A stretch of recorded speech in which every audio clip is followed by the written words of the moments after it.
अस्सलाम वालेकुम dear students, I am निम्रारिफ। हम डिस्कस कर रहे हैं 9th केमिस्ट्री चैप्टर नंबर 8 और हमारे चैप्टर का नेम है केमिकल रिएक्टिविटी। आज हमारा चैप्टर नंबर 8 का लेक्चर नंबर 7 है और हम डिस्कस कर रहे हैं comparison of chemical properties and reactivities. Lecture number 6 में हमने ये टॉपिक स्टार्ट किया था। आज इंशाल्लाह हम इस टॉपिक को एंड करेंगे। हमने अल्कली और अल्कलाइन अर्थ मेटल्स के दरमियान केमिकल प्रॉपर्टीज़ का रेफरेंस कर रहे हैं। पहले हमने पढ़ा अक्रेंस हमेशा कंबाइंड फॉर्म में पाई जाती हैं। हमने ये देखा था कि अल्कली मेटल्स जो है वो हाईली रिएक्टिव हैं as compared to alkaline earth metals. Second point हमने डिस्कस किया था इलेक्ट्रोपॉजिटिविटी और हमने ये कहा था कि अल्कली मेटल्स हाईली इलेक्ट्रोपॉजिटिव हैं और alkaline earth metals less electropositive हैं due to size. Alkali metal का साइज जो है वो बड़ा है और अल्कलाइन अर्थ मेटल का साइज क्या है, कम है। साइज के कम ज़्यादा होने की वजह से फोर्सेस ऑफ अट्रैक्शन पर इफेक्ट होता है, जिसकी वजह से आयोनाइजेशन एनर्जी वैल्यूज़ चेंज होती हैं। अल्कली मेटल्स की आयोनाइजेशन एनर्जी वैल्यूज़ कम हैं और अल्कलाइन अर्थ मेटल्स की आयोनाइजेशन एनर्जी वैल्यूज़ क्या थी, ज़्यादा थी। उसके बाद हमने रिएक्शन देखा था, रिएक्शन विद वाटर, ठीक है, अल्कली मेटल्स का भी अल्कलाइन अर्थ मेटल्स का भी, कि अल्कली मेटल्स बहुत तेज़ी से रिएक्ट करते हैं और अल्कलाइन सॉल्यूशंस बनते हैं और उसके साथ हाइड्रोजन गैस रिलीज होती है। और अल्कलाइन अर्थ मेटल्स का रिएक्शन भी वाटर के साथ इतना तेज़ी के साथ नहीं होता, बल्कि ये हीट करने पर इनका रिएक्शन होता है और इनके नतीजे में भी हाइड्रोजन गैस रिलीज होती है। उसके बाद फोर्थ रिएक्शन हमने डिस्कस किया था, रिएक्शन विद हैलोजन, कि अल्कली मेटल्स हैलोजन्स के साथ रिएक्ट करते हैं और सॉल्ट्स बनाते हैं और अल्कलाइन अर्थ मेटल्स भी हैलोजन के साथ रिएक्ट करते हैं, लेकिन इनका जो रिएक्शन है वो स्लो है as compared to alkali metals. आज हम डिस्कस करेंगे रिएक्शन नंबर 5 और हमारा रिएक्शन नंबर 5 है reaction with oxygen. Alkali metals और अल्कलाइन अर्थ मेटल्स ऑक्सीजन के साथ किस तरह से रिएक्ट करती हैं। सबसे पहले अल्कली मेटल्स है, दे इमीडिएटली टर्निश। टर्निश का मतलब होता है धुंधला जाना। In air giving their oxides, oxides बनाती हैं which form strong alkali in water. जब हम उन ऑक्साइड को वाटर के साथ रिएक्ट करते हैं या वाटर में डिजोल्व करते हैं तो वो अल्कलीज बनाती हैं, बेस बना देती हैं, ठीक है। वाटर ऑक्सीजन के साथ रिएक्शन अल्कली मेटल्स का फास्ट होगा और अल्कलाइन अर्थ मेटल्स का रिएक्शन क्या होगा, स्लो रिएक्शन होगा। उसके बाद सोडियम हमारे पास फर्स्ट ग्रुप के एलिमेंट है, अल्कली मेटल है, इसको जैसे ही ऑक्सीजन के साथ रिएक्ट करवाएंगे तो सोडियम ऑक्साइड बनेगी। अब सोडियम ऑक्साइड जो सॉलिड है, जैसे ही हम उसको वाटर के साथ रिएक्ट करवाएंगे, वाटर के साथ रिएक्ट करने के नतीजे में हमारे पास क्या बन जाएगा, सोडियम हाइड्रोक्साइड। सोडियम हाइड्रोक्साइड हमारे पास एक बेस है, या उसे हम अल्कली कह लें, ठीक है।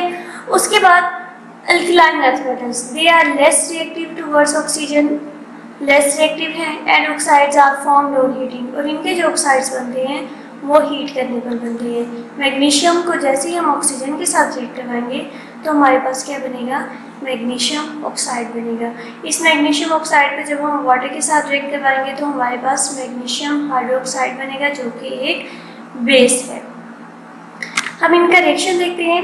हमारे पास ये है सोडियम और यहाँ पे हमारे पास सिलेंडर में है लिक्विड ऑक्सीजन। सोडियम का ऑक्सीजन के साथ रिएक्शन हमने कहा बहुत ज़्यादा फास्ट रिएक्शन है, ठीक है। पहले हम क्या करेंगे, पहले हम सोडियम को ऐड करेंगे, ठीक है।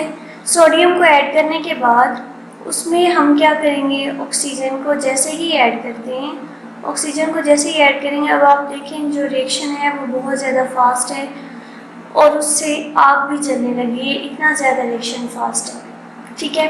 और उसके बाद नेक्स्ट रिएक्शन हम देखेंगे, मैग्नीशियम के साथ ऑक्सीजन किस तरह से रिएक्ट करती है। जैसे ही हम मैग्नीशियम के साथ ऑक्सीजन का रिएक्शन करवाते हैं, अब लेकिन जैसे ही मैग्नीशियम ऐड करेंगे तो हमारे पास ये ब्रिलियंट वाइट कलर का फ्लेम होता है। मैग्नीशियम का फ्लेम का कलर जो है वो ब्रिलियंट वाइट है और सोडियम का जो फ्लेम का कलर था वो क्या था, गोल्डन येलो कलर था। नेक्स्ट है हमारे पास रिएक्शन विद हाइड्रोजन। हाइड्रोजन के साथ किस तरह से रिएक्ट करते हैं। आपको मैं एक बात बता दूं कि जब भी मेटल्स, अल्कली मेटल्स या अल्कलाइन अर्थ मेटल्स ऑक्सीजन के साथ रिएक्ट करते हैं तो उनके जो प्रोडक्ट जो बनते हैं उनको हम नाम देते हैं ऑक्साइड्स का, ठीक है। हेलोजन्स के साथ रिएक्ट करेंगे तो उनके जो प्रोडक्ट बनेंगे उनको हम नाम देंगे हैलाइड्स का।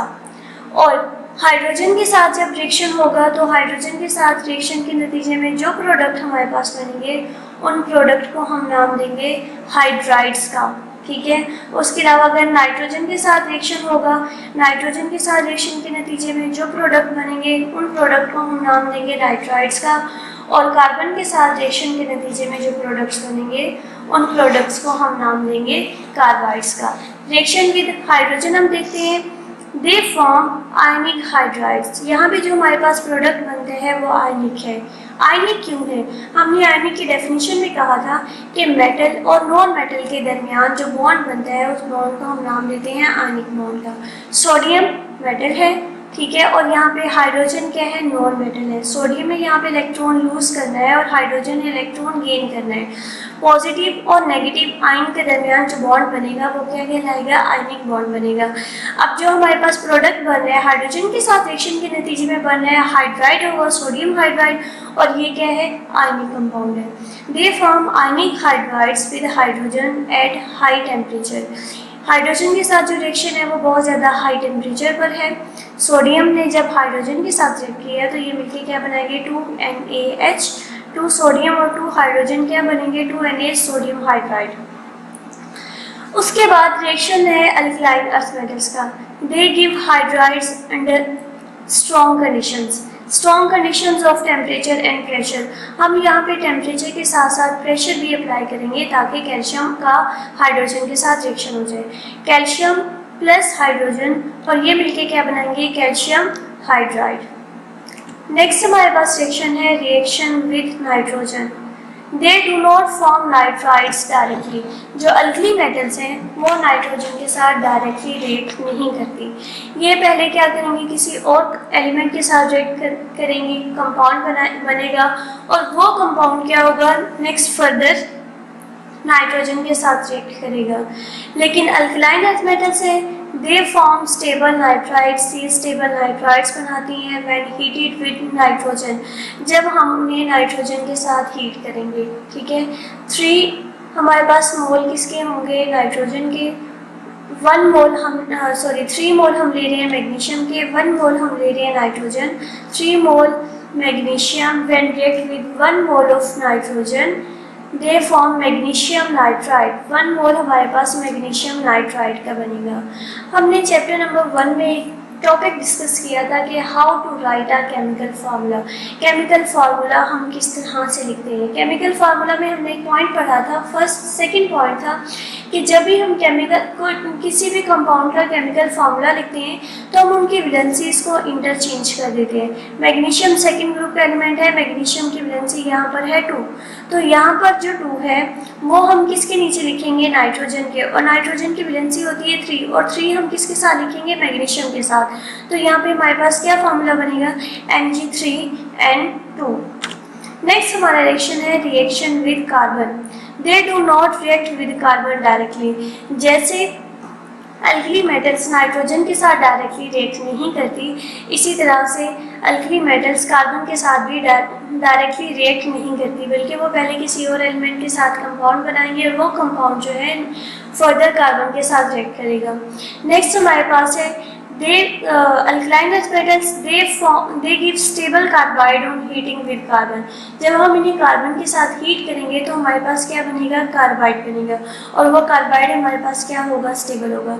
लेकिन अगर यही रिएक्शन अल्कली मेटल्स का होगा तो अल्कली मेटल से जो कंपाउंड बनेगा वो अनस्टेबल होगा, इसलिए हम कहते हैं कि ये डायरेक्टली अल्कली मेटल्स के साथ रिएक्ट नहीं करते। कैल्शियम को जब हम कार्बन के साथ रिएक्ट करवाएंगे तो हमारे पास क्या बनेगा? Calcium carbide CaC2। आज हमारा ये कंपैरिजन कंप्लीट हो गया। इसमें हमने 8 पॉइंट्स पढ़े हैं। फर्स्ट पॉइंट हमारा अल्कली मेटल्स का, सेकंड पॉइंट हमारा किसका है? Alkaline earth metals. फर्स्ट हमने डिस्कस किया था अकरेंस, सेकंड हमने डिस्कस किया electropositivity, reaction with water, reaction with oxygen, reaction with hydrogen, reaction with halogens, reaction with nitrogen and reaction with carbon, कि इनके साथ रिएक्शन क्या है। और एक बात मैं आपको बता दूं, आपसे जो क्वेश्चन है वो इस तरह से भी पूछा जा सकता है।